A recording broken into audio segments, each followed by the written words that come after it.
Welcome to PMR news. నేను మీ శిరీష.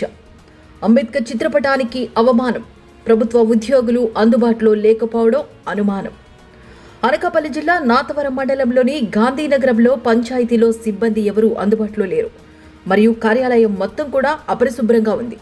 ప్రభుత్వం నిర్వహిస్తున్న పరిశుభ్రత కార్యక్రమాలను పంచాయతీలు ఎక్కడా కానరావడం లేదు మరియు ఇంటిని చూసి ఇల్లాలిని చూడండి అని అంటారు. అలా ఈ పంచాయతీలో పంచాయతీ కార్యాలయమే అధ్వానంగా ఉంది మరియు భారత రాజ్యాంగ నిర్మాత డాక్టర్ బిఆర్ అంబేద్కర్ చిత్రపటానికి అవమానం జరిగింది. ఫోటోను గోడకు తగిలించాల్సి ఉండగా దాన్ని విలువలేని దానిగా ఒక మూలను ఉంచేశారు. కనీసం దాన్ని గోడకు తగిలించేంత ఖాళీ కూడా లేకపోయింది ఈ సచివాలయ ఉద్యోగులకు. ఈ నేపథ్యంలో ప్రత్యేక కథనం జిల్లా అధికారులు స్పందించాలని కోరడమైంది. ఇక్కడ మా గాంధీ పంచాయతీలో మీరు చూసి ఉంటారు, పరిస్థితి ఎలా ఉందో ఇక్కడ అధికారులు ఉంటున్నారో తెలియదు, లేదంటే ఇక్కడ మన నాయకులు ఉంటున్నారో అర్థం కావట్లేదు.